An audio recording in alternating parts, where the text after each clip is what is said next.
All right. We're here back from the other live stream per usual. I try to do both back to back on the weekend. I already kind of like segued why I'm talking about this over on the main channel.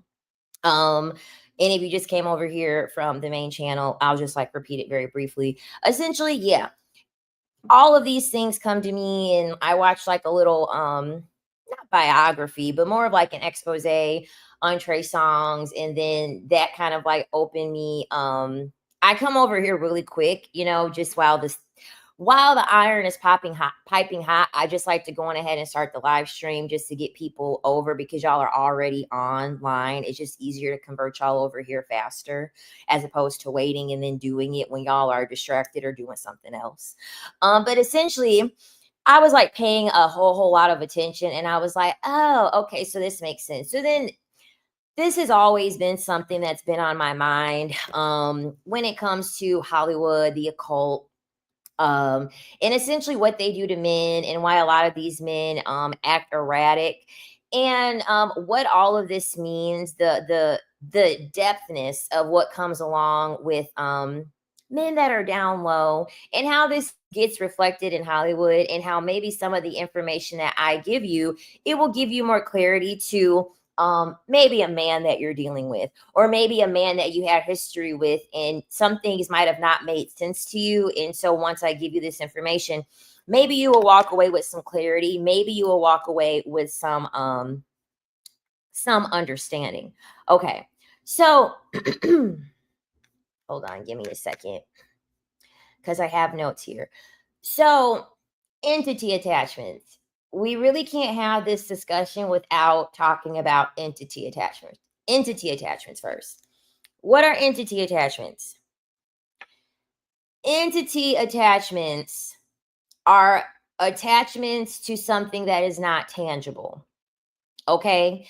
It is a non-tangible energy. Okay? Spirits, parasites, something that you cannot see. It's a field. And so it will latch onto your aura, it will latch onto your field, and it will feed off of your life force. So it will eat away at you spiritually. That is what an entity is. So, like when you hear of like an energy vampire, that is an entity attachment. Entity attachments, they like to attach to your root chakra because your root chakra is your base. It is your foundation. It is what gives you your vitality, your physicality, your sexual energy, your survival instincts, and then your boundaries. Now, you have to remember that as a woman, you have a root chakra, you have your root chakra, you have your sacral chakra, right? Your sacral chakra is usually what's going to be, oh, good to see you, Stephanie. I haven't seen you in a while. In the chat, at least. Good to see you as well. Your entity attachment as a woman is usually going to be through your sacral chakra because that is where you reproduce. That is where you harness the most energetically, through your sacral. Because men cannot give birth, and men only have one entryway, which is through their anus. Their entity is going to usually attach to their root chakra. Okay. Also too, a lack of boundaries too. Anything protective on a foundational basis is all through your root chakra. So when that chakra, it gets penetrated, during trauma, during shame, during any type of ritual where a man has to submit to another man. Essentially, what is happening when that is taking place is, it's, as a woman, you have a portal in between your legs. That is how men get to you. It's through the portal in between your legs and through your vagina. Men get to another men through their portal, through their anus, which is where the root chakra is, right? So essentially, when these men partake in these, I'll call it an initiation, right? Because essentially in Hollywood, that is what this is. It's an initiation. So when a man is penetrated, whether he's, DL, so he is just doing it for the fun of it, and he's still rooted in shame with it, so he's DL, he's down low, he's not telling anybody about it because he carries a lot of shame, he carries a lot of guilt about doing this, or he is doing this in a ritualistic way. He's been dominated through this act, and like I said, also him being bound in secrecy, guilt, shame, forced submission. So obviously, if he was R worded, and I need to give a trigger warning, okay? Let me do a trigger warning, okay? Yeah, DL means down low. So DL man is a man that he presents as heterosexual, but he is sleeping with men without anyone's knowledge, okay? And they're very performative. So they don't come off like they're gay. They don't do the hand thing. They don't have a high pitched voice or anything like that. Upon looking to them, talking to them, dealing with them, you think that you're dealing with a heterosexual man. Okay, so that's what a DL man is.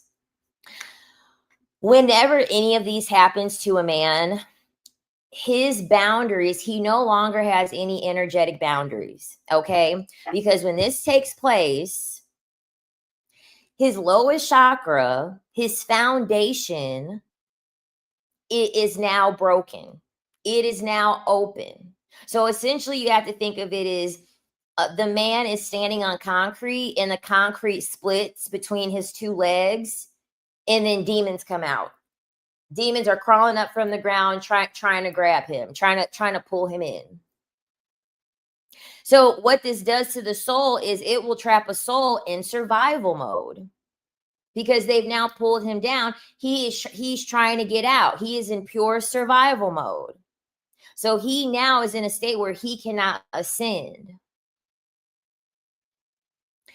When you see people that are very, very closely attached to another person, especially in Hollywood, that's usually their handler. That's usually their initiator within these industries where they already have an entity attachment. So when they're able to pass this energy through having sex ritualistically in this manner, they pretty much are tainting other men spiritually. They're like giving a spiritual STD essentially. So if you've noticed, like Justin Bieber right now, look at how Justin Bieber looks right now. Look at how Justin Bieber looks. This is alleged, okay? This is alleged. And I'll go deeper into like the case studies. That's why I have like Trey Songz and Diddy on like the thumbnail. Essentially, what happened was this, allegedly, because I ain't trying to get sued. Allegedly, P Diddy, well, I guess back then Puff Daddy, in order for him to be able to have Bad Boy Records, he ended up getting I'll just say he was in submission, okay, because I don't want to be graphic. He was in submission to Clive Davis, who is gay, okay? Clive Davis is gay. So allegedly, that was how P Diddy was able to have Bad Boy Records, was through that way. Okay. And then Usher lived with P. Diddy. And then Usher was able to rise to fame. And then Usher ended up coming across Justin Bieber. He discovered Justin Bieber. And then Usher had Justin Bieber spend time with Diddy. The reason why Justin Bieber is like spiraling. I mean, you guys have to look at him. He looks very sickly. He looks very tired. You can tell that he is really, really, really struggling mentally, right? he most likely is struggling mentally from the entity attachment through his involvement with Diddy to be in that predicament that he was in to be able to rise to fame. When you see celebrities and they all of a sudden start acting erratic, they all of a sudden start acting crazy, they all of a sudden start getting drug addicted, it's a manifestation of something that they had to either consume, sacrifice, ritualize to be able to get the fame. And that energetic entity is now attached to them, and it's bringing them down. They're in the downfall of this entity attachment, because you can only ride the high of this for so long unless you are a practicer yourself. So this is the reason why a lot of people, it's alleged that Beyonce is a witch. You're always going to be better off. You're always going to be better off when you are a practitioner. When you actually are a part of the occult, you are actually the one doing it, because it's a lot harder for you to be a victim, because you understand the protection rituals, you understand the spell casting, you understand the things. Beyonce, if you pay very close attention, astrologically, when Beyonce drops, when she was doing this thing, right, where she would just randomly drop music, she would never tell y'all when she was dropping the music. Astrologically, she will drop music in relation to her chart, in relation to her birth chart. A lot of people that have a lot of money, they have an astrologer.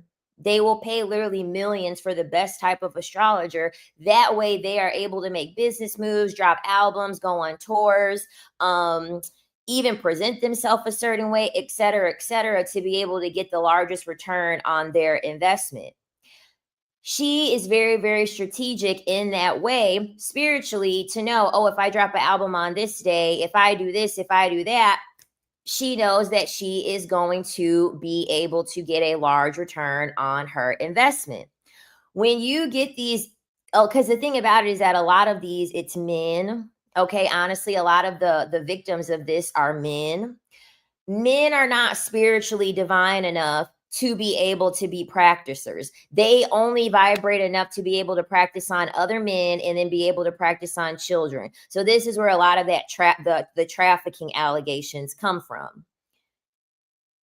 The only time people are really able to do it is to do what they've always done with women. If men want to do it on like a grown adult woman, they will do it under the guise of you having mental instability. So essentially what is happening with Wendy Williams, right? Wendy Williams is good and well and fine. She is perfectly fine. They believe that crow, because we all know that crows have very dark symbolism, okay? Crows represent death. Crows don't really represent anything good. It is believed that when Wendy Williams ate that crow, it was probably ritualized. It was probably spellbound. It was probably something. There was probably a very strong entity, a dark entity that was attached to that crow. Once she ate that crow, because you also have to remember, she ate that crow because she was betting that I think it was Kim Kardashian and Kanye West, they were no longer going to be married, or how long their marriage was going to last, or something like that. And she ended up eating a crow. That was when her downfall began.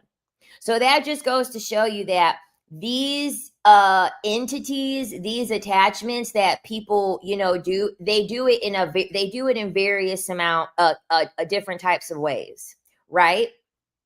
So when these DL men are doing this, that's essentially what they are doing when they are penetrating or having another man submit to them in some type of way, right?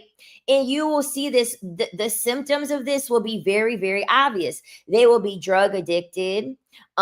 They will, they tend to like sleeping with women. They tend to be womanizers. They will have a lot of mood swings. They will be in a state of depression. Then they'll be in a state of rage. It's like they're constantly going up and down. Very erratic, very self-sabotaging behavior. They will feel like they're being watched. They will feel like they're being drained. They will feel like they're not alone. They might have an increased level of perversion, an increased level of them being very compulsive, right? And then obviously their sleep will be affected, sleep paralysis, nightmares, and then things like that. Even with Justin Bieber, okay, I knew poor Justin Bieber. I knew poor Justin Bieber was taken. He had a strong entity attachment. His eyes. Let me see if I can pull up a picture of Justin Bieber with how he looks right now. Let's see how he looks right now. Let's compare. Poor Justin Bieber. I feel terrible for this young man. Terrible for this young man. All right, so we're going to do a before and after. You can always tell. It's usually in someone's eyes that you can really tell that they have some type of entity attachment. They have been taken over by some type of, some type of entity, right? Look, oh, that's a YouTube video. We don't want that. Let's look here. All right, let me share the screen with y'all. Look at his eyes. Look at his eyes when he was young. Hold on. Look at his eyes.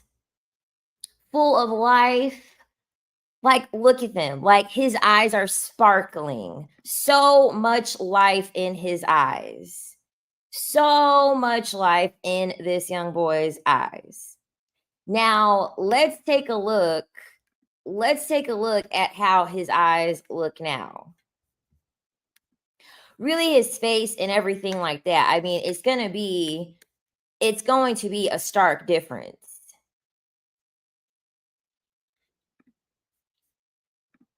He's definitely battling drugs and things like that, but it's most likely to get over with the fact that his root chakra has been tampered with, because he most likely had to sacrifice that part of his body to be able to reach the level of stardom and fame that he was able to get. Hollywood is a very, very ritualistic place. Very ritualistic place. Look at him. Look at him. This is not, the thing about it is this. There's usually always a reason behind depression. There's always a reason behind what will allow a person to go to drugs. It's always it's always a deeper level than just the trauma. Yes, this is Justin Bieber. This is how Justin Bieber is looking now. This is how he looks now. It's really, really, really bad. When men, now, Terrence Howard talked about this, but I hated how Terrence Howard talked about this, because he pretty much has said that, like, yes, like, there's a room, you go to Diddy's party, there is a separate room, and in order for you to go on ahead and give your in order to be able to get your highest level of fame, there's the door that you could go to. And so essentially Terrence Howard was saying, like, oh yeah, like, men are going to give up their manhood and things like that. I hate that they call it manhood. I hate that they call it manhood, because then what he would be alluding to is that is completely off limits. It's not that they're doing it in the first place. We also have to remember, okay, if you're not privy to this, the G spot in a man is in the anus. Okay, that is where it lies. When men are pretty much so low in spirit that they have a disparity, really not just men, but people. When people are in a level of disparity, or they feel like they're obligated to do something because They don't want to let their parents down. Their parents don't have any financial stability when they're very young like this, because that's usually what's happening. Um, these children, they're usually a paycheck. You know, Usher's mom let Usher live with P. Diddy, and Usher was 13 and P. Diddy was 26. What is a 26-year-old man, grown man, doing allowing a 13-year-old kid live with him? Because the thing about it is that these parents, they're not really thinking long term. And a lot of these parents have no idea. A lot of them don't understand what's happening. They have no spiritual knowledge.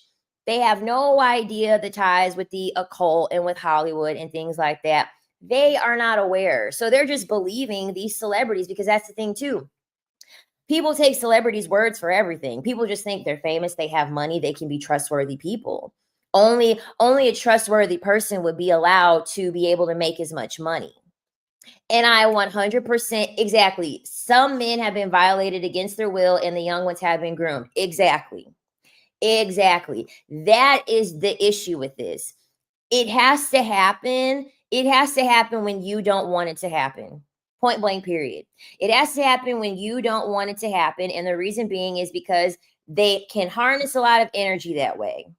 When you are not consenting to this, when you are not allowing this to happen. That is the reason why they allegedly found all of this baby oil, and there were drugs in the baby oil, and there were all of these involvement when it came to Diddy and the diddler and things like that, because they have to put you in a predicament where you cannot consent. They have to put you in a predicament where you are not aware of what is happening in order for them to do the things that they want to do to you, because this is all about energy. It's a form of energy harvesting. Point blank, period. That is what all of this comes down to. Now, I was talking about Trey Songz and his allegations. They're getting horrible. I mean, I don't know if he's still touring, but if he isn't touring, he's going to have to start having to tour, because it's getting bad. The allegations are horrible. They're really, really bad. I think he has to owe like 11, I think he owes like $11 million for a settlement, because he has been accused of a lot of things. I know Kiki Palmer spoke up against him and no one believed her. It was really, really bad. Um, Trey Songz, he there was a video. I don't even think I saved it. Yeah, Trey Songz gonna have to tour for the rest of his life. I don't think I saved the video, but the there was a video going on or going around of Trey Songz, and you could see. Oh, I think this is it.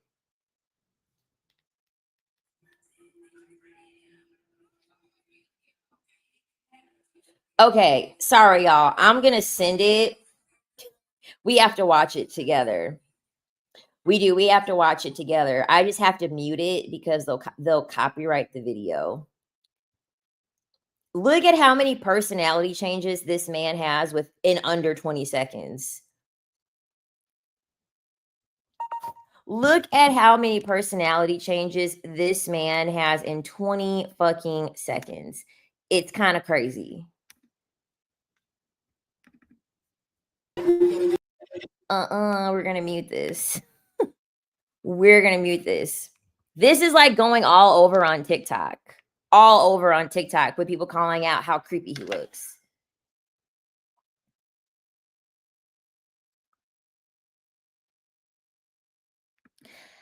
I think as a woman, it's very important for you to study people's eyes, especially when it comes to men. Um, a lot of you all are like, how do you know someone's DL, or how do you know that someone is abusive and yada yada yada? You usually could tell by their eyes.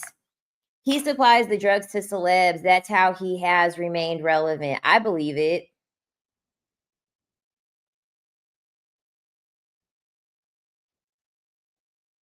Ooh, ooh, oh my God. I just get the creeps just from freaking watching that. Like, oh my God, I would hate to be locked up in a room with that man. I would hate to be locked up in a room with someone that looks like that. And then also, I did not know this. I had no clue. I just learned this today that let me get his exact name because you guys know I'm really bad with names. I'm terrible with names. Kevin Liles. Okay, we'll watch it again. I wish I could slow-mo it. I really do. I wish I could slow-mo it. But the guy had like 3 personality changes. Like I said, I have to mute it because they're using music that will get copyrighted.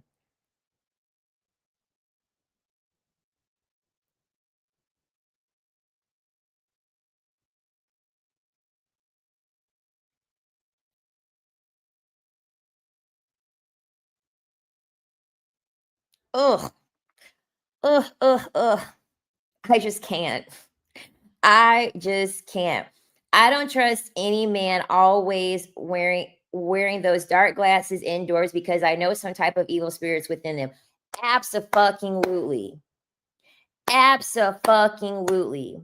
P. Diddy would do that all the time. P. Diddy would stay in sunglasses. Men that wear sunglasses indoors, they don't want you to see the window through their soul. Any person that is purposely wearing sunglasses and they don't want you to see their eyes indoors where there's no fucking sunlight, they are up to no good. They are usually going to be very dark. They are usually going to be very demonic. They are not lying when they say that eyes are the windows to the soul. So I did not know this. So just like how Diddy, it was alleged that P. Diddy ended up sleeping with Clive Davis to be able to get Bad Boy Records in return. I just learned today that there were allegations of Trey Songz sleeping with his boss, Kevin Liles, to be able to garner connections and to be able to rise and shoot up to fame how he did. So there's a parallel there. Trey Songz is very erratic. He acts very, very, very, very erratic, very hypersexual.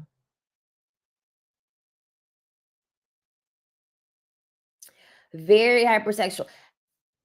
Like I said before, a lot of what happens, at least in Hollywood, a lot of what happens in Hollywood is that this is taken against their own will.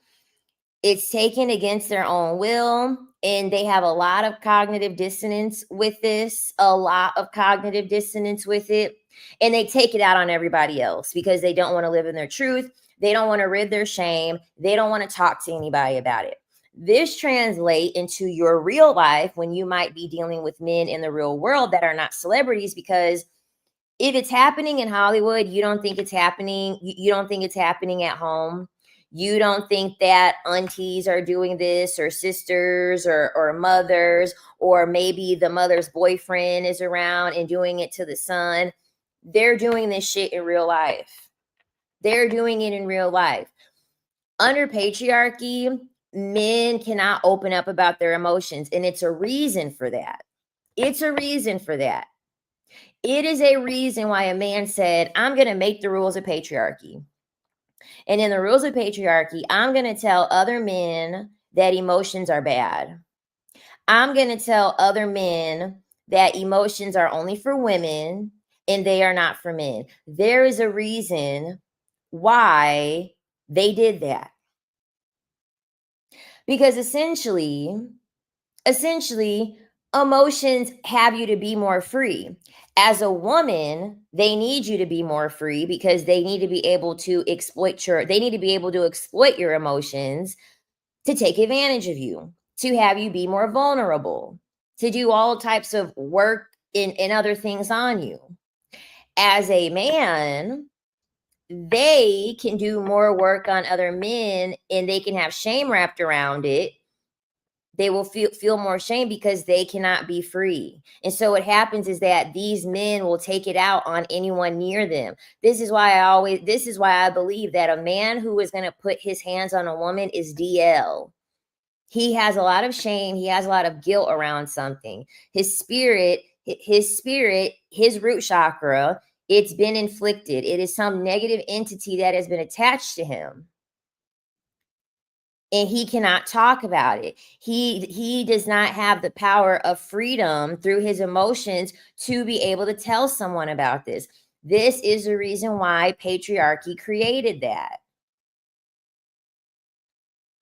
And so this will translate into these men putting their hands on anyone, primarily women, to get their anger out, to get their frustration out, because they understand that they will be shamed. This is why when women say, well, why would men choose to be DL and they just won't come out? Because they've been conditioned to normalize shame. Shame is one of the lowest vibration emotions that you can have.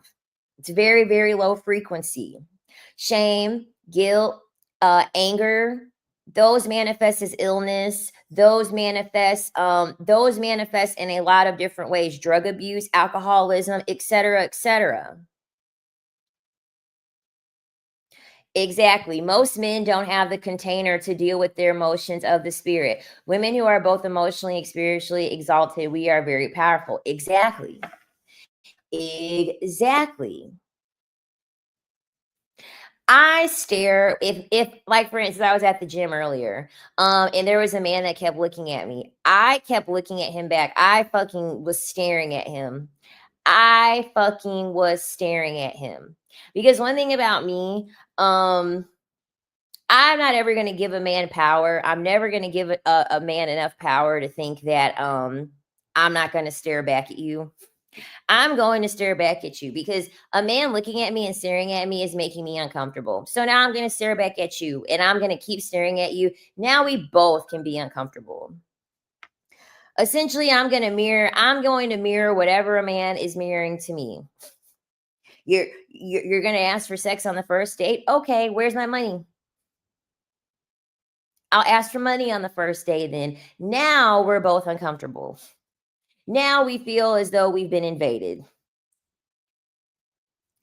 I was just looking away from when stare at me because it's so uncomfortable. Stare back. Stare back. You should stare back. It's very dangerous. It's very, very dangerous for you to turn away and not give a man eye contact when he is staring at you. Because when men are doing that, they're trying to fight for dominance. They're trying to essentially intimidate you because they know that as a woman, you fear them. I suggest you practice staring back at them. Usually men that stare at women, they really want to vet you out as a victim. Honestly, they want to vet you out as a victim.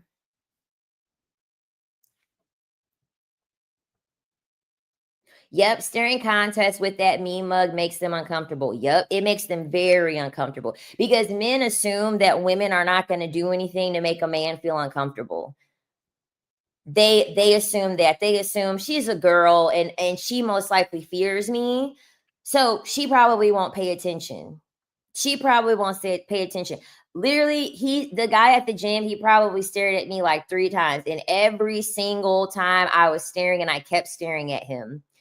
And then he was trying to like look away. And then I made him uncomfortable. No, you're getting stared at too, buddy. You're getting stared back too. Oh, guess what? There's so many tactics you can use. When a man comes up to me, even though I don't have on even though I don't have on like an actual formal wedding ring, a lot of men see this and think I'm married. And so what'll happen is that when a man approaches me, if they approach me, because very rarely do they do, because I really give off that they shouldn't approach me, you have to make them uncomfortable. You have to make them uncomfortable. Point blank period. I just say with the ring on, oh, let me call my husband because we actually need a third person to join us in the bedroom. You like the back door, right? Like you're okay with that? Like you could take me out, but my husband has to join us. We don't mind men being in the bedroom, but like we have to share you. Is that okay? Like, is that okay if we do that?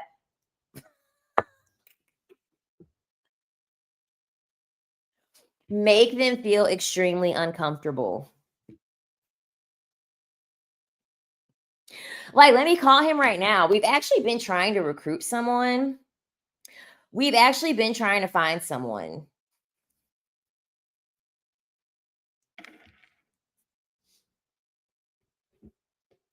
The number one thing that scares a man is what another man would do to him. Men are very afraid. This is why I'm talking about this. The root chakra, men understand how important that is. Why don't men want to go to jail? Why don't men want to go to prison? They're afraid to drop the soap. That's the reason why they don't want to go in there. They are very much afraid of their back door being invaded. So if you're going to come up to me and be creepy, then guess what? I'm going to be a creeper too. I am going to exploit your vulnerability because I know that it's something that you fear.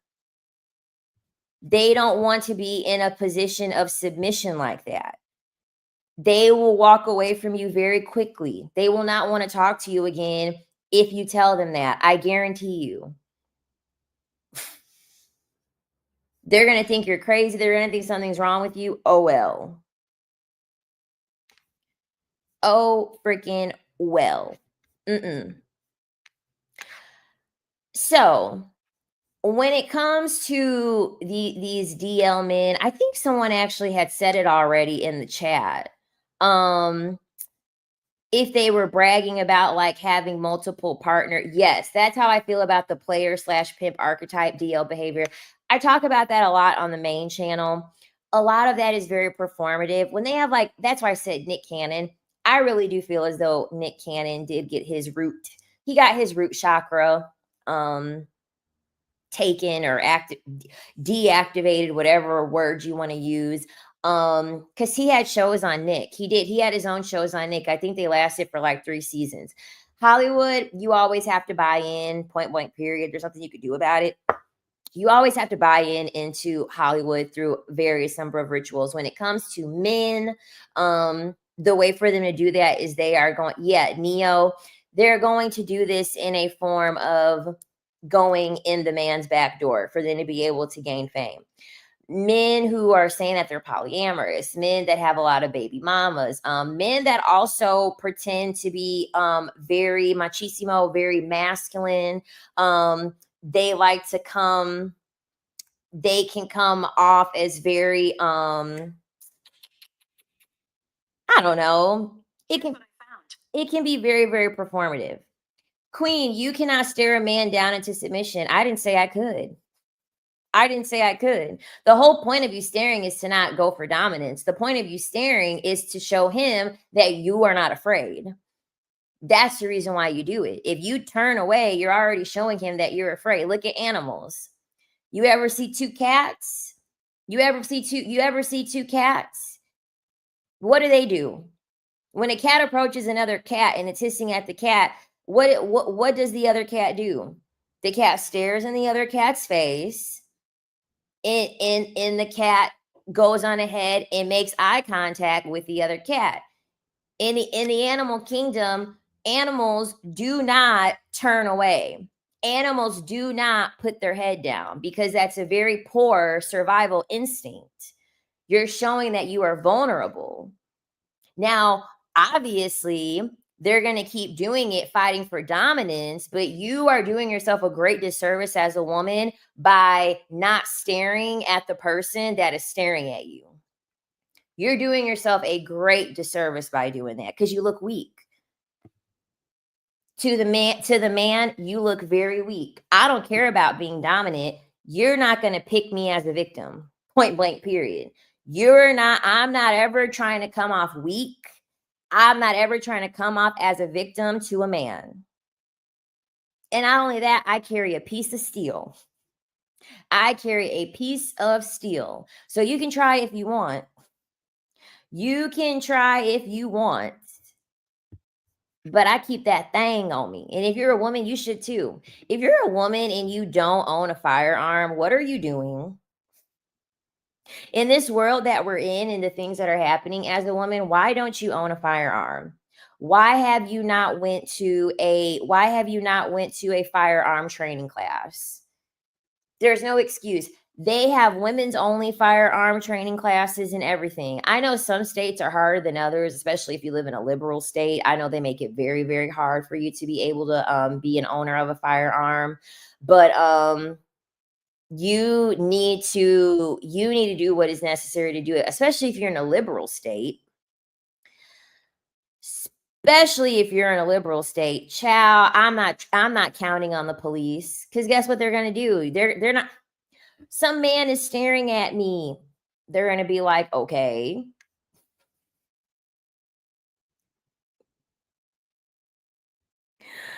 Hell no, you're crazy to trust the police. You know how many women have lost their lives because the police allows women to get harassed and stalked?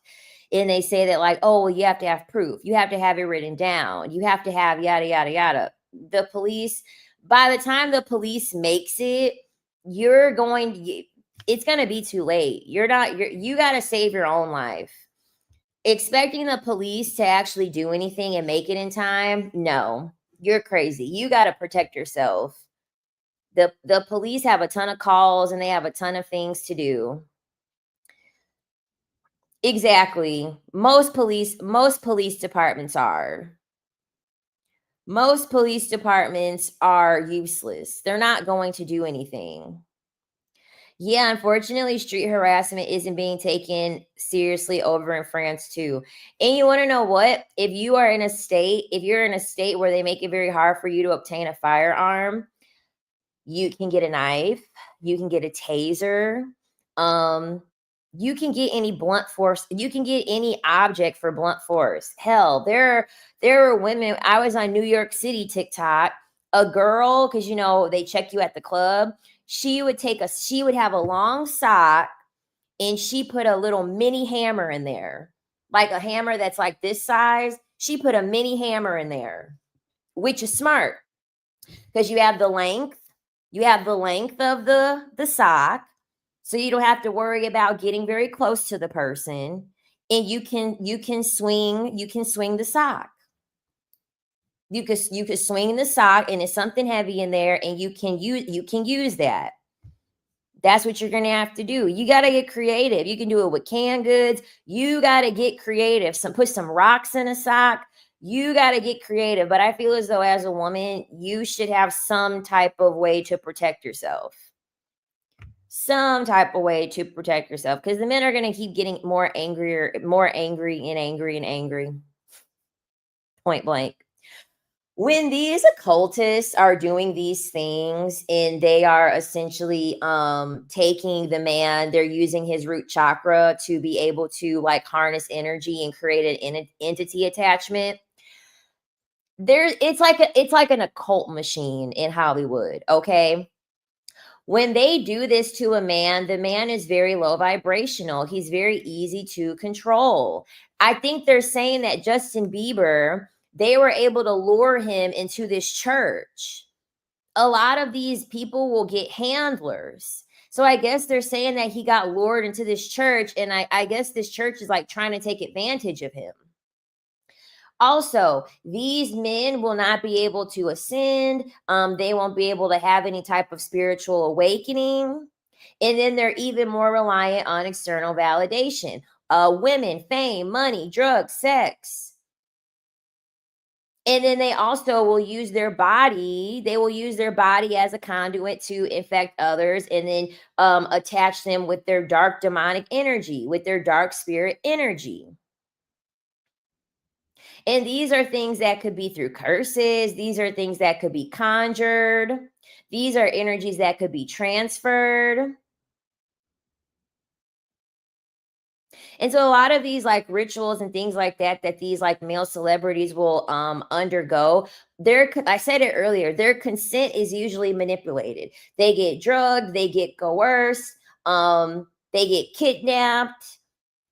Their consent is usually manipulated in some way, because essentially that is what makes it a ritual. This is also the reason why a lot of men will R word women. The reason why men will R word women is because it it's a dark form. It's a dark demonic form of energy for them to be able to either just take it, or to be able to coerce you, being able to coerce you to be able to sleep with him. They do that through your sacral chakra. They do that through your vagina. This is the reason why when men want you to get drunk on the first date, or these men, they want to have these very long first dates with you, a lot of that is coercion. We were talking about it on the other channel. The first date was 8 hours. That's not normal. That was 8 hours of coercion. 8 hours of you pretty much being manipulated to feel comfortable, to give this sacral chakra to your man, to this man. And then they do root work on you. Then you're obsessed. Then you're codependent. Then they're siphoning your energy. Then you're losing all the things that you work so hard for. Not nunchucks. The girls engaged in NYC are good at MacGyver weapons. Oh, I love that. I don't want to see anyone for 8 hours straight. Girl, who you telling? Yes, the pastor of that church JB joined is creepy. Hi, can you explain Kundalini and the anus? Essentially, Kundalini energy is energy that is rising energy. Kundalini energy is ascension energy. Okay. What happens, particularly with men, is that when they get penetrated, that man that is penetrating them is feeding off of the Kundalini surge from their root chakra. What this does to the receiver, it cuts off the energy. The Kundalini energy can no longer rise. Your root chakra is your survival chakra. It is your base chakra. It is your foundational chakra. It is the chakra that is your survival. So what happens is that the penetrator, they gain access to that receiver's energy. This is why they take these boys in so young and do this to them. They take this and they do it to very, very young boys. The most important thing is this: it's under the situation that this is happening. In order for you to do any ritual, in order for you to do any type of spell, you essentially have to set the mood. You essentially have to create the mood. When a man is not when a man does not carry shame around his pleasure, when he does not carry shame around his pleasure, you cannot do any work on him. So if the man is, this is why Doshi said that she likes bisexual men. And I 100% agree with her. The reason why Doshi said that she prefers bisexual men, they don't carry any shame. They don't carry any shame, because when a man carries shame, think of a dark entity. When a man is ignoring, when a man is denying what he likes, what he enjoys, think of a dark cloud over him. And guess what? When you get under him, under that cloud, now you have a dark cloud over you. You now have a dark entity over you. So these DL men that have a lot of shame, they have a lot of guilt around, number one, what's happening to them. And then number two, the fact that they might have enjoyed it. It's not an unnatural thing for them to like that. The G spot is in the anus. So it's not unnatural. Men that like to be pegged aren't crazy. They're not crazy. That's where their pleasure center is. It's in their anus. So they ain't crazy. A lot of men have a lot of cognitive dissonance because they are taught to believe that they should always be in a power of domination. They should always be in a position of domination, which means that they should be doing this over women. And for a lot of men, they should be in missionary with women or doggy with women. The man who is like, no, I don't want you to get on top. No, I don't want you to ride me. He has a control issue. He's dominating. I would not deal with that type of man who's like, no, I have to be in a dominant position over you in the bedroom. You cannot put me in a position when I'm in on my back in the bedroom. He has a problem. He is struggling with something. There's something deeper there. What happens to women from anal schmecks? So I talked about it earlier, right? You're in for women, yes. Can your root chakra undergo destabilization through anal schmecks? It can. It most certainly can. The number one way that you're going to get destabilized as a woman is through your sacral chakra, through your vagina, because that is where you harness the most energy, because that is where your life force is. The number one way, really the biggest way that you are going to get your root chakra destabilized is if you get sodomized. If you are doing it against your will, against your consent, through that way. But the number one way that you are going to be impacted as a woman with you getting destabilized is your sacral chakra. That is where your life force energy is. That's the chakra where you have shame, creativity, pleasure. So if you are a woman, you can't tap into your creativity. You can't cry. You feel scared to feel uncomfortable emotions. You have a very hard time with motion, movement. So things like dancing and things like that, you have a very hard time with that. You have a hard time with enjoying pleasure. You have your sacral chakra is deactivated. For most women, your root chakra, aside from boundaries, for your survival, majority of women is the least of their problems. Most women need to focus on their sacral chakra.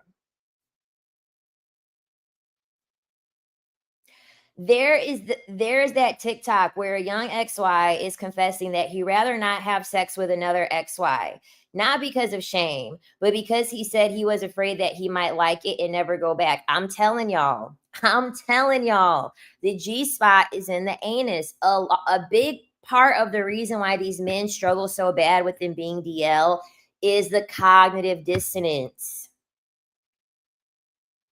They are taught to be heterosexual. They are taught that they are attracted to women.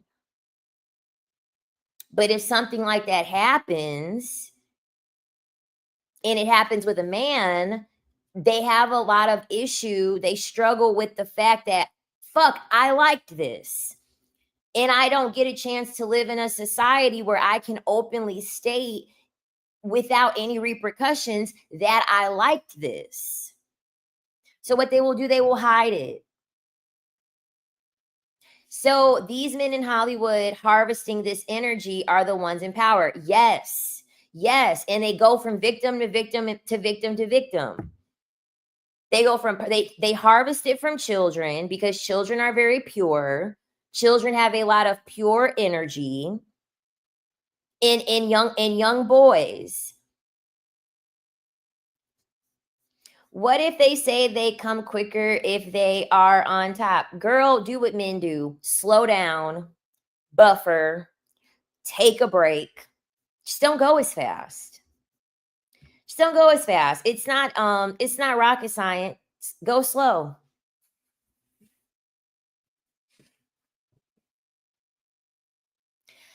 The happiest men I see in real life who are with women are submissive to their goddesses. They thrive in every aspect in your life because that's the natural order. The natural order is where the man is supposed to submit to the woman. You are the goddess. He should be worshiping you. People do not realize how old the earth is. The earth is very, very, very, very old. Very old. There was life before the Bible was written. There was a lot of life before the Bible was written. Do yourself a favor and learn about the divine feminine. I always suggest the book when God was a woman. It's a very good book written by last name is Stone. You need to know the history of women. History of women was purposely taken out. It's always been her story. It's never been his story. It's always been her story. It's been removed for you to give all of your accomplishments, to give all of your ideas to men, when really women were the ones that were behind it. Albert Einstein, that was his wife's idea. His wife came up with that calculation and was able to solve that. It was not him. A lot of what you think you know, you don't know. Go search for truth. That way you can step back into your power. That way you can understand who you are. Exactly. This is Inanna's day. She rose, not a damn male. Exactly. Yeah, Merlin Stone. I told y'all I'm bad with names. I can never remember.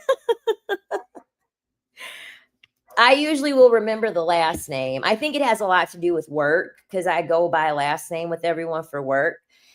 I have a video on how to heal your sacral chakra. There's a video on here on how to heal your sacral chakra.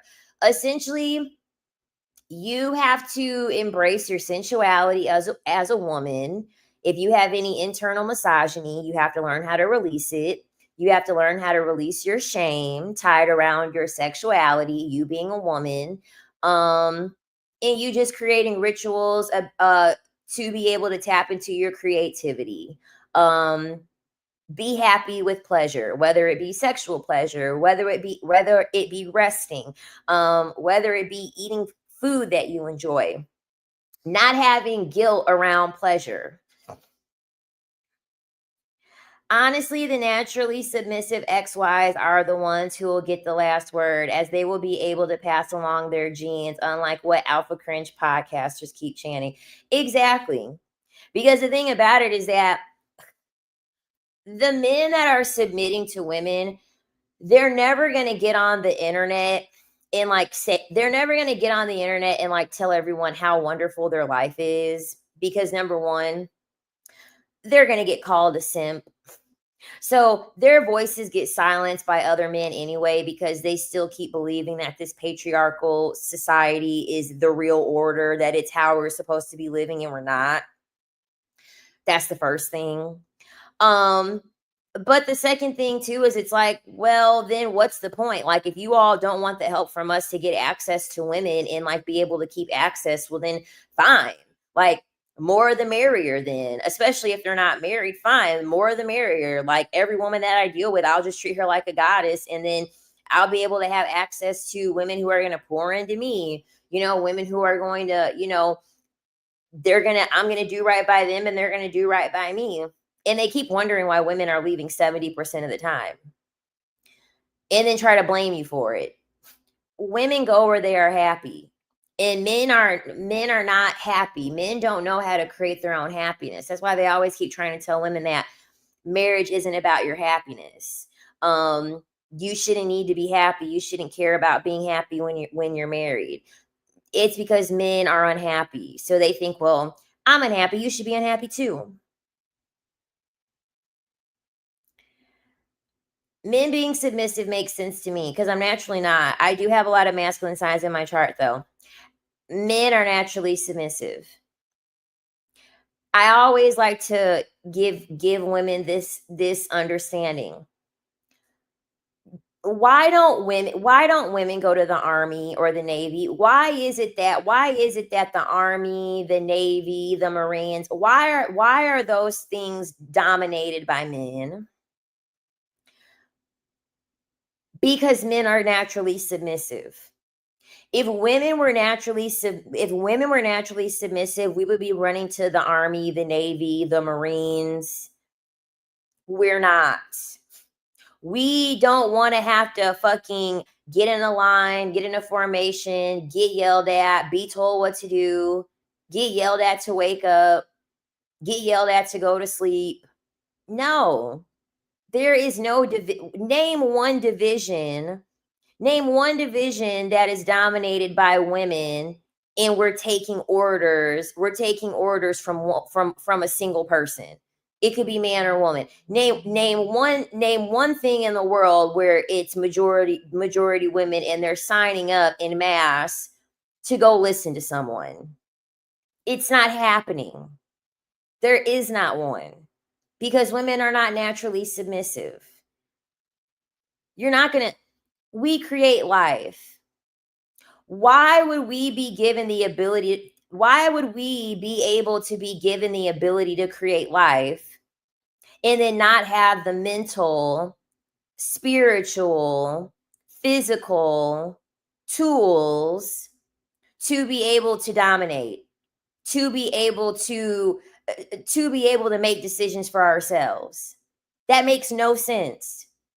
Why would our creator give us the ability to create life, but someone has to tell us what to do? So physically we're able to create a whole baby, but mentally we're not smart enough to make our own decisions.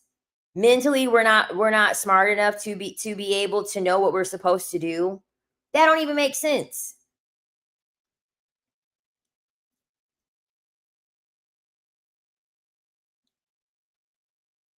That don't make sense. The creator is not going to have the maternal to keep someone alive not know how to make decisions. Like, I want you to really think about that. I really want you to think about that. You're given the ability to have a child and to raise a child and to keep a child alive. And you mean to tell me that you're given that gift, but somehow you're not able to be given the gift of being able to know what the hell to do and think for yourself and not tell people and not have people tell you what to do? I can't follow order. I can follow rules to some extent as long as it makes sense, but not order. Listen, whenever a man asks me to do something, the answer is no. Whenever someone asks me to do something, I'm instantly irritated, man or woman. As soon as someone asks me to do something, I'm pissed off. I'm instantly annoyed as soon as someone asks me to do something. It gives me the ick when someone asks me to do something. And usually the reason why it annoys me is because I kid you not, 9 times out of 10 I already was fixing to do it. Already was fixing to do it, or it was done already. Then they get mad at me and call me a smartass because I'm like, you didn't think that I was already thinking of that? You didn't think that that was already on my mind? Because usually it will be someone that will be close to me. And it's like, you're supposed to be close to me. You're supposed to know. You're supposed to know these things already. That why the fuck would I not do that? Thank you for liking the live. I appreciate it. Yeah, why in the world would I not have done that? Please make it make sense. I get so irritated when someone asks me what to do. That's why it pisses me off that those XYs are oppressing us. Bitch, we created you, so let's take that back then. 100%. 100%. That's the reason why I have this channel, because women really do have to understand your history as a woman. It does involve a lot of work. It does involve a lot of intention.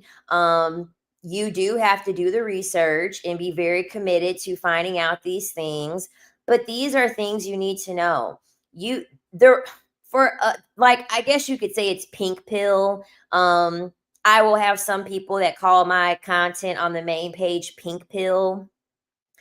But when you actually look at history and you go back in time to see how things were really created with women, and how we had power and how we were goddesses and how men were very jealous of us being able.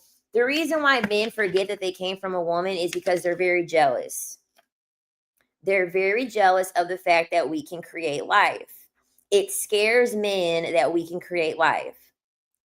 It we literally bleed. We like, and this is another thing too. This is the reason why you get shamed for your period. This is the reason why you've been taught to dread your period, hate your period. I love when my period comes for multiple reasons.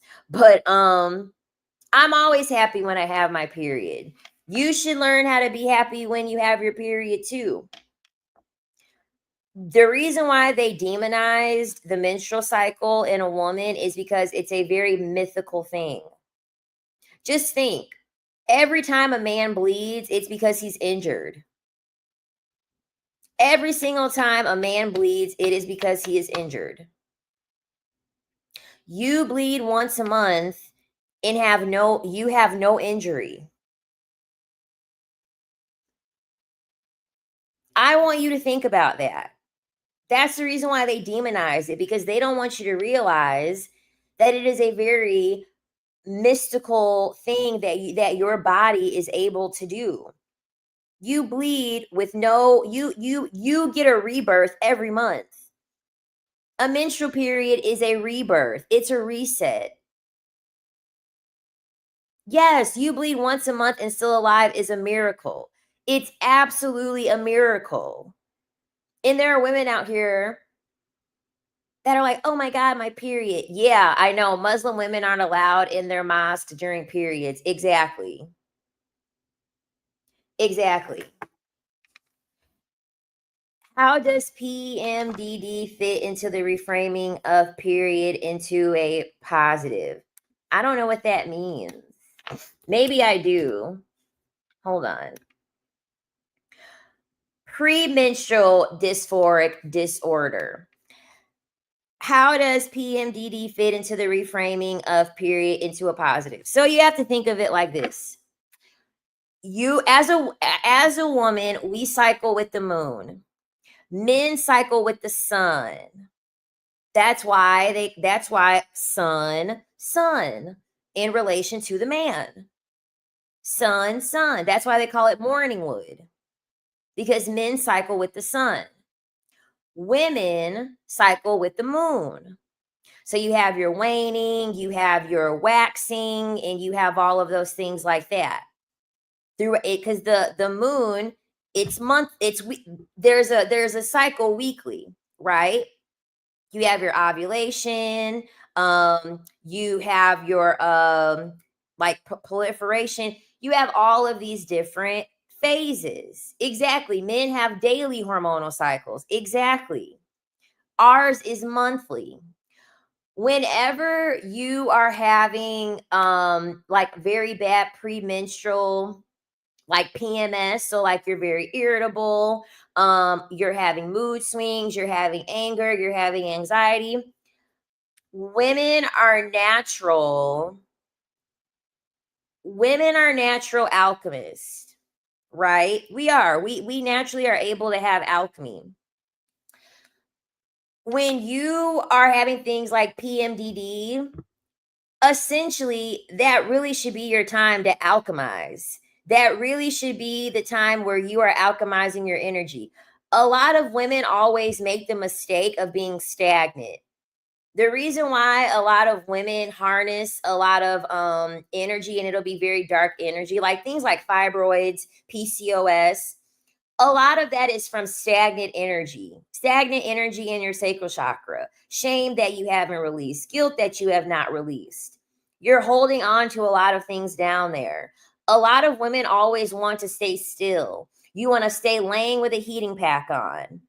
You don't want to do anything to essentially alchemize what it is that you're going through. When I don't have any of those issues, and the reason why is because when I used to have them when I was younger, I used to never let the energy be stagnant. Never.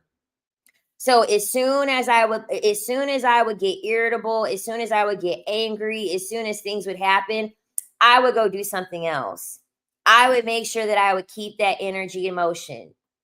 Pretty much PMDD, it's emotions. When you're sitting, emotion is energy in motion. That's what emotions are. Energy is in motion. Don't have your energy be stagnant.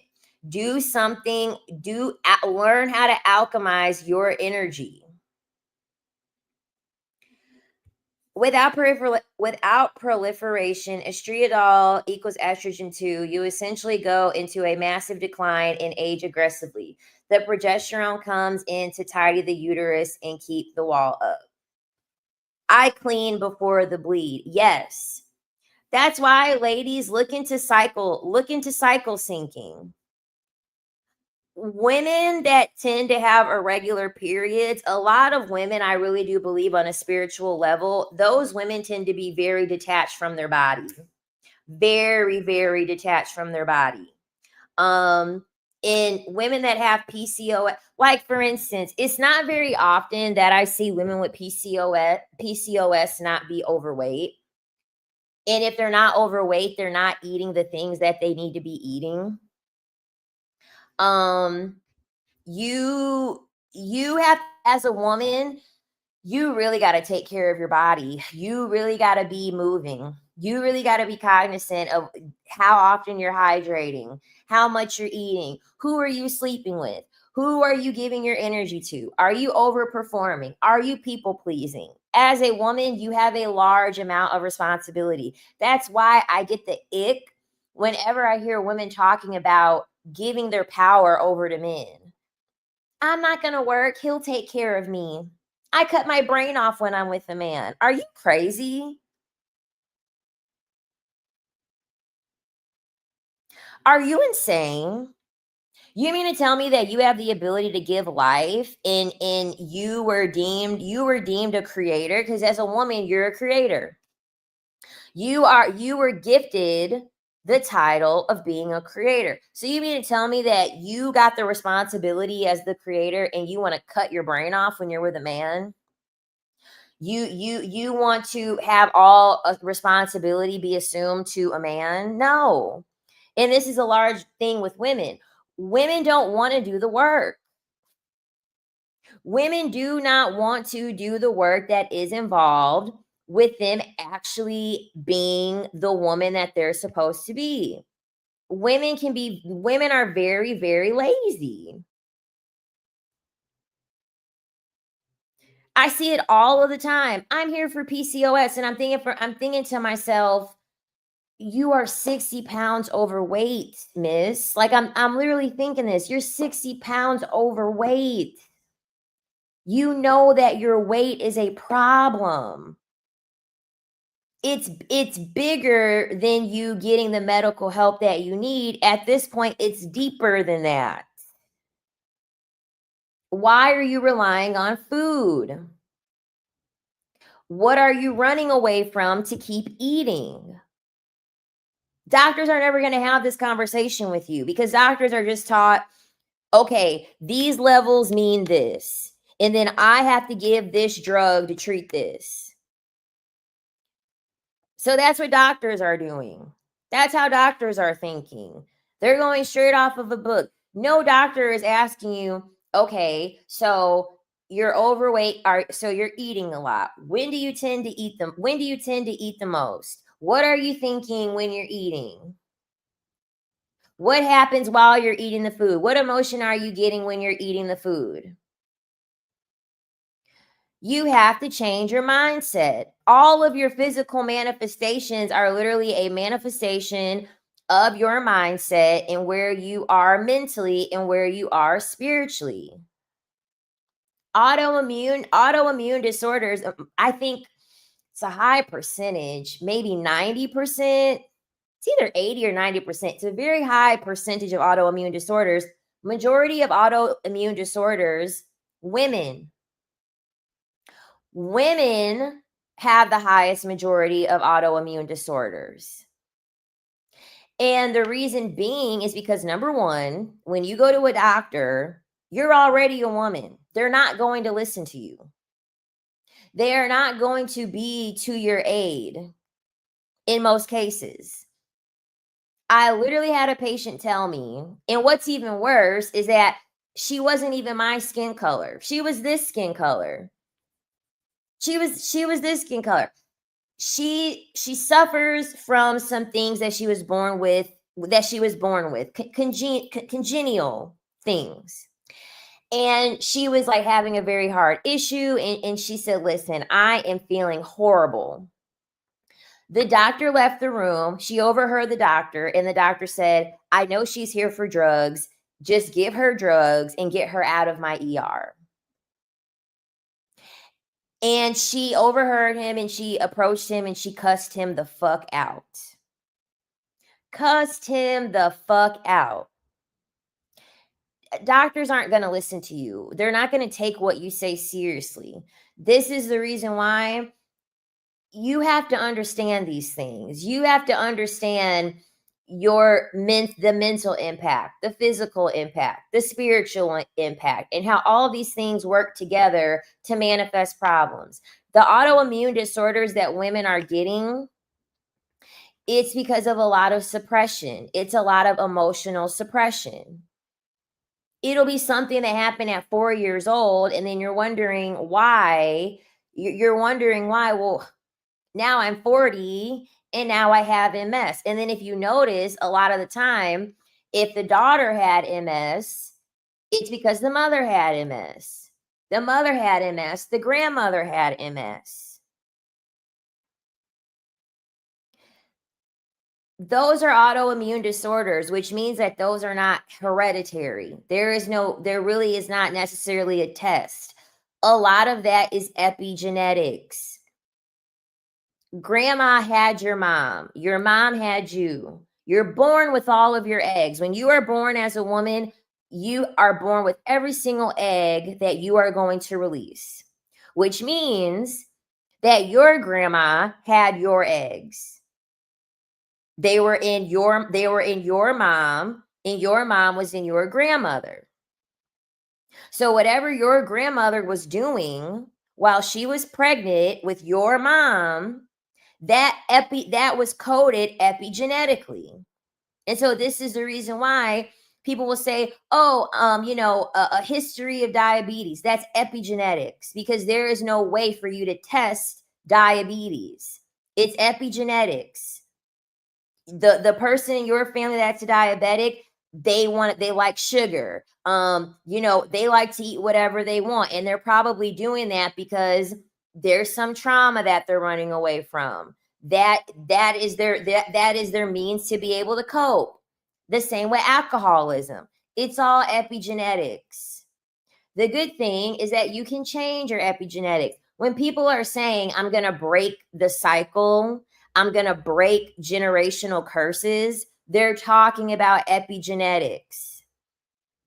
You have your DNA that is encoded, and then you have your epigenetics, which is pretty much they're expressed through life experience. They're expressed through routine. They're expressed through pattern, through your lineage. So this is why on the other channel, that guy had said that he was a womanizer. His dad was a womanizer. His grandfather was a womanizer. That is epigenetics being expressed. So you have to ask yourself, okay, what did my mom do? We have a history of MS in our family. Did I see my mom overwork? Did I see my mom do a lot of people pleasing? Did I see my mom be a doormat? In most cases, that's what you saw your mom do. Does DL stuff go through epigenetics asking for a friend? It can.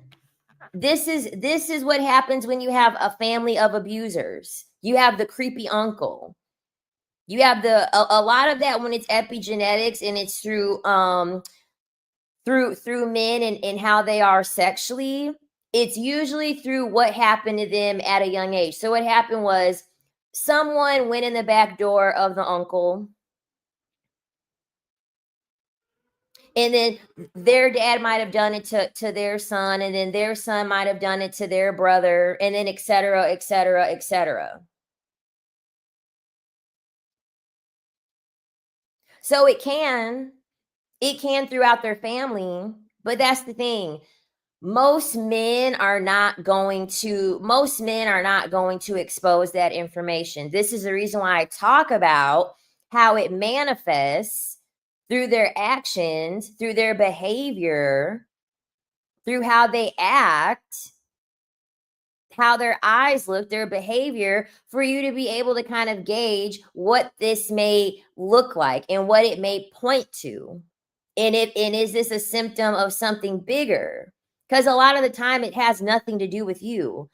A lot of the time it's just based off of what this person has gone through and what they've been exposed to. And they're trying to deal with it in the best way that they can. What about mental health conditions? Yes. Yes. 100%, 100% epigenetics, but also there's a whole nother layer with mental health conditions. I do not believe that mental health conditions are this horrible thing. I do not believe this is my theory. Anything that is demonized, anything that is oppressed, anything that is seen as a problem is actually the upper echelon, the deity, the superior, top of the food chain. Mental health conditions, in my opinion, mental health conditions are really a symptom, I guess, the spiritual diagnosis, I guess you would call them or call it. They can be symptoms of ascension. They can be symptoms of you being spiritually tied, like people that are schizophrenic. People that are schizophrenic, I really do believe that they didn't have a complete exactly entity attachments too, because that's a real thing too. Um they either they came in, their soul chose to come into the physical, and they didn't come all the way into the physical world. There is a part of them that's still in the spiritual world. So this is why they will see things or hear things and things like that. There's a part of them that is still in the spiritual world. Children that are autistic, a lot of those children, they have a heightened sense of spirituality. They have a heightened sense of the soul. It's overtaken them. So they have a hard time assimilating to the physical world. They have a very, very, very, very hard time assimilating to the physical world because they know this is unnatural to them. I genuinely believe that the neuro people that are neurodivergent, those are really the neurotypicals. They're able to understand that this really is not real. None of this really matters.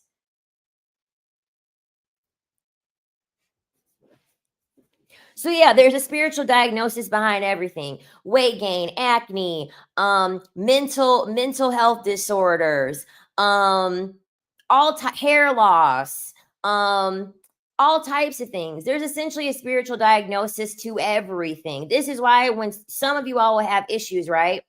And you'll be like, I know something is wrong with me. I know something is wrong with me. And then you go to the doctor and the lab work comes back perfect. Everything comes back perfect. On paper, in the physical world, everything is fine. The reason being is because it's outside of the physical world. It's something that you cannot see. This is why it's very, very, very important for you as a woman to be in touch with your intuition. Because the doctor is not going to go based off of your feelings. The police officer is not going to go based off of your feelings. We live in a patriarchal system. This is why there was one content creator I was watching on TikTok, and she had said that sometimes women will comment on her channel, on her page, and be like, if you decentered men, then how come all you're talking about is men? And there are some women that think the more detached you become from something, the more power that you have. And that couldn't be any further from the truth. At the end of the day, you live in a man's world. No matter how much you decenter men, you live in a world that was created by men for men. So, in order for you to operate in that world appropriately, you need to know how and why they created this world in their nature so that way you can operate in your best interest. The doctor ain't going to go based off of how you feel. He's going to say, okay, well, then we'll go on ahead, we'll give her some pain medication, and then go on her way. Queen, can you give the diagnosis for acne? I've been struggling with it all my life, but like you said, the paperwork shows no issues.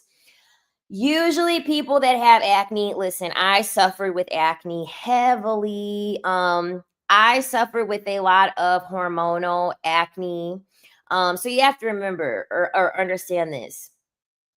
Your skin is the largest organ on your body, which means that it is the most vulnerable organ on your body because I mean, think of how easy it is for you to get a nick on your skin. Your skin that you live in creates visibility. One spiritual diagnosis of acne could be it's vulnerable to see your skin, especially when you have a lot of breakouts, right? That could be a spiritual sign that you may have an issue with being seen, your visibility. What the skin will do when you are you're holding in your true nature, you're holding in your real person. You are disregarding a lot of thoughts, feelings, things that you want to do. Your skin will hold on to those things because what do people want to do when their skin has acne? What's the first thing that someone wants to do? They want to cover it up. So a lot of the time, people that are having an issue with acne, they might be afraid to come forward. They may be afraid to be seen. I wonder I wonder if Kiki Palmer is still dealing with acne after she outed Trey Songz. I wonder. I wonder if she outed him if after she outed him, because I know Kiki Palmer has always had a really bad history with acne, but lately she's been fucking glowing. Like she has been glowing. Like she's been at the forefront. She's been very receptive to how other people are feeling because she was gonna have Jana. She's been healing her PCOS. Exactly. Exactly. She stated her truth. She said what she had to say. She came out of hiding. I don't know the timeline. I don't know the timeline. If you can avoid getting on Accutane, please avoid getting on Accutane. Honestly. I work in the medical field. I'm a medical professional. If you can deal with your spiritual stuff first, I would not run to Accutane. Please don't. You are altering a lot of natural things with yourself when you go on something as strong as Accutane. You are really, really messing yourself up running to Accutane. Deal with it on a spiritual level.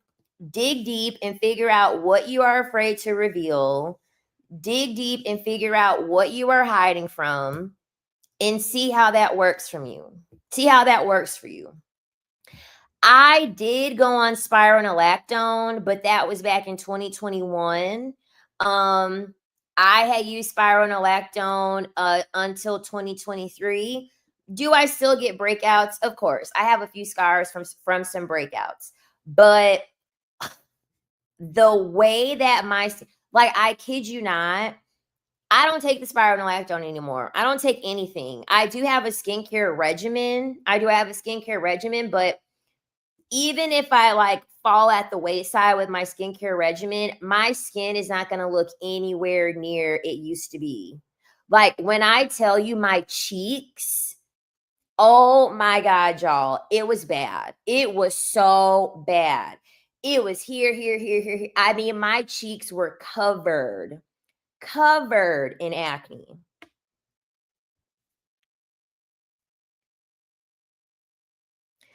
Going the spiritual route, death after being told to go back on birth control. She also said that pregnancy helped. Yes, and another thing too, it very well can be hormonal.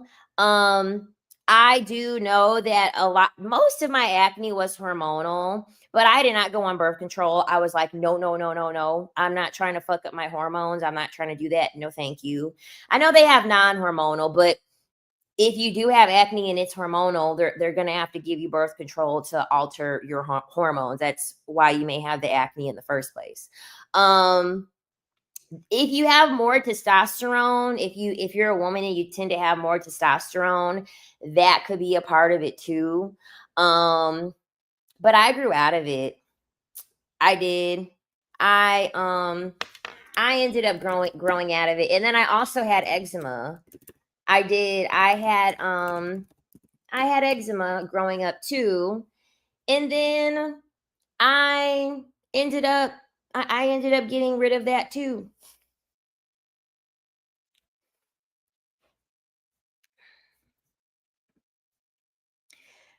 Oh, I've never used Proactive. I've never used Proactive ever. I've never used it before. I've never used it before. Never ever ever. How do you heal an overactive sacral chakra? So I'm assuming when you say overactive, you probably like engage in like a lot of you probably try or like to engage in maybe like a lot of pleasure. Perhaps, I don't know, perhaps maybe hypersexual. Um, yeah. I So I'll be honest. I will have moments where I will have an overactive sacral chakra.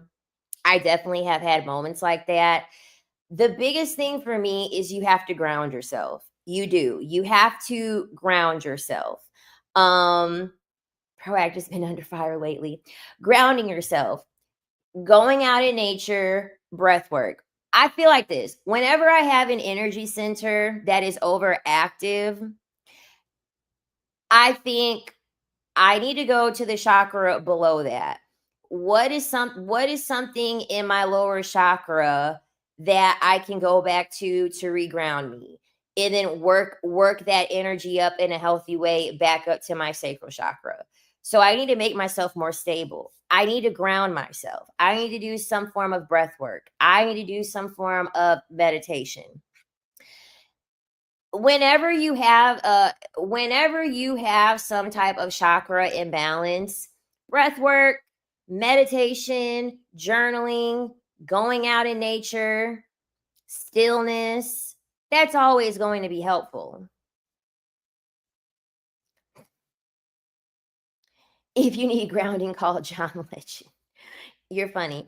I used spironolactone too, but it didn't work. Since it's an off-label drug and was created for blood pressure, I noticed the low blood pressure and the light headaches.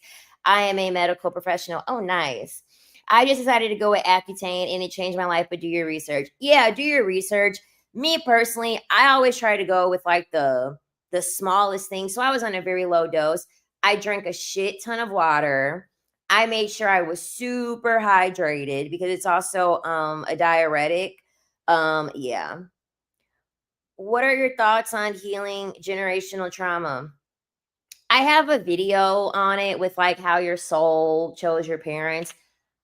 I might have a video on soul contracts. I'm not too sure. Um so essentially what happens is that before you come onto earth, your soul chooses its parents, it chooses your life path, it chooses what your purpose is. You choose what your purpose is. You started as a soul. You chose, okay, my parents, this is my birthday. I'm going to come out on this time. I'm going to live in this place. And you chose all of those things based off of your past life. So, whatever lesson it is that you did not learn from your past life is what your soul is going to choose for its mission into this life. Most of the time, I think they say that we come back like 7 to 11 times as like a repeating soul, essentially. So 7 to 11 times the soul did not complete its purpose. The soul did not learn what it needed to learn. So breaking generational trauma is essentially your soul contract choosing whatever family it was that you wanted to choose and saying, okay, I'm going to sign on this contract that the generational trauma is XYZ, and a part of my soul's mission is to break whatever generational trauma it is. That essentially is the concept of you thoughts on healing generational trauma, you understanding what your purpose is, what contract it is that you are supposed to have. Like for instance, so I know that my parents are young. My parents are very, very young. So my soul decided you are going to choose very young parents. But my generational trauma, especially on my mom's side, it has to do a lot with I have a very, very strong very strong maternal side on my mother's side. So I did know that there was a thing with having a lot of codependence. The maternal in my family can be very codependent. So I knew that was the generational trauma that I had to break. Happy birthday, Jennifer. Happy birthday. So I knew I had to break that to be able to get rid of my codependence. And then also be able to master the art of duality. Because also the thing about it is that it's like two extremes. There are the women that are very, very that can be very codependent, and then there's also the women who are very like hyper independent. So I do understand that, like, okay, one of the things in like my soul contract or the generational curse that I'm really supposed to break is there has to be someone that like I trust enough to be able to get married to or have a child with. And this is why I feel like it's very important. You need to know like your birth chart. Like you really need to know your birth chart so this makes sense to you. You need to know your birth chart, you need to know your numerology, you need to know your astrocartography, you need to know your personality type. You need to know the blueprint for you. Because how many people have your first, middle, last name? They were born on the same month, day, year, time, and the same exact location that you were born. It's not very many people. It's not. So you have to know your own blueprint to know exactly you healing your generational trauma and kind of knowing how you're going to go about it, because everyone's contract is different. Everyone's past life was different. I want to pay for a past life regression therapy session would be worth it. There is so much money that like I want to invest into like these things. I'm so obsessed with it. It just makes your life easier. Like when you know the blueprint and when you know the code to your life, it makes your life so much easier.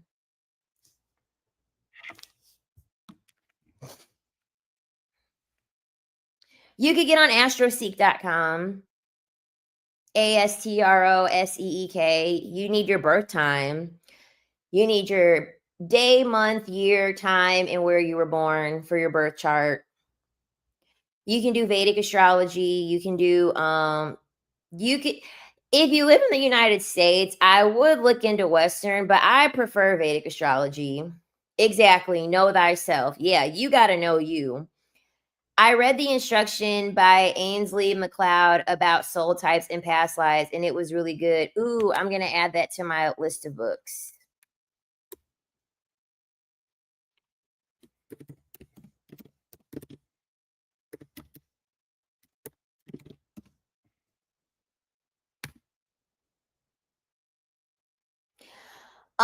In Western astrology, it's Capricorn. It's Capricorn Sun, Gemini, Gemini. And then in Vedic astrology, hold on, I got to make sure I'm giving you my D1 chart. because I've been studying my D9 chart. What is it? I know it's still Gemini moon. It's Gemini moon, Taurus ascendant, and then I think I'm a Sagittarius in Vedic astrology for sun. I think I'm a sun Sagittarius. I know I'm a moon Gemini, and then a Taurus ascendant.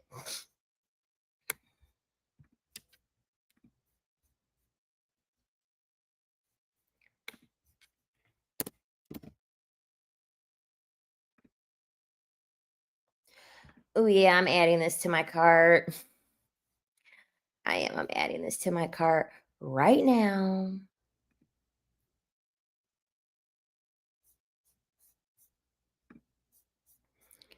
But I like both. I like Western does make some sense, but I like Vedic astrology. Because you could do your D1 chart, you can do your D9 chart. Like there's just a lot, it just goes a lot more in depth. Vedic astrology is a lot more involved than Western astrology.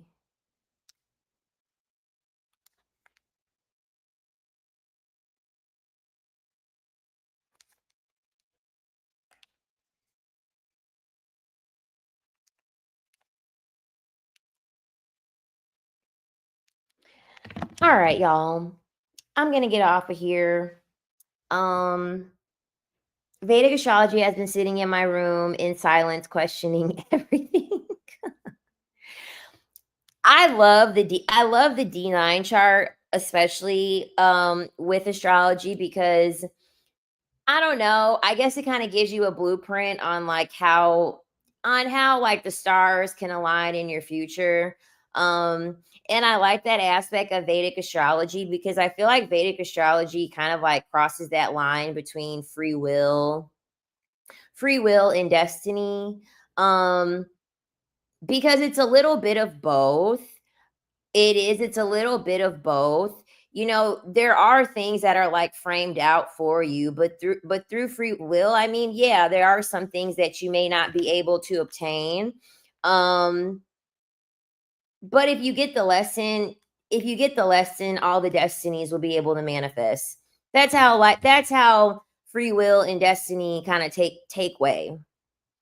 You have free will, but you don't have free will.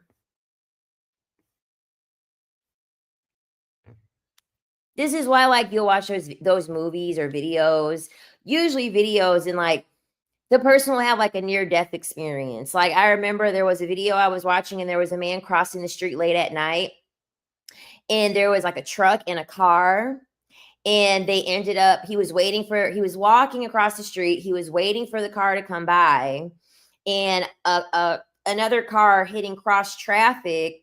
It like went it like they both like the guy was right here in the middle, and like they both like intersected him, like within fucking millimeters. It was super crazy, and he ended up. Are you still going live tonight? Just making sure. No, I went live already on the main channel. So this is it. I went live on the main channel, and then I came over here. So I'm done for today. I'm done for today because I actually have a lot of things that I need to do. I do. I got a lot of things I need to do. But don't forget to subscribe, y'all. Subscribe and like. But y'all, I'm gonna get off of here. I actually have a nail appointment because I thought the live on the main channel was 11:30 p.m. No, it was this morning. It was 11:30 a.m. Unless I put it for the wrong time. Maybe I did it 11:30 p.m., but I did it already. I meant a.m., not p.m. Sorry. I did that live stream already this morning. Sorry. It was a good one too. It was a good one too. Sorry about that. I did it already. My bad. Dang, I really put 11:30 p.m. Shit. My bad, y'all. But yeah, that was the channel for this morning. Yeah, it was. It was really, really good. Very eye-opening. Very eye-opening for sure. But all right, y'all. I keep saying I'm gonna leave, and I have no choice but to leave. I gotta get my nails done. So I will see you all next time. Um Once again, I know I'm sorry. Once again, thank you all for being here. I appreciate you. And I will see you next time. Good night. Well, not good night, but good afternoon, I guess. Bye.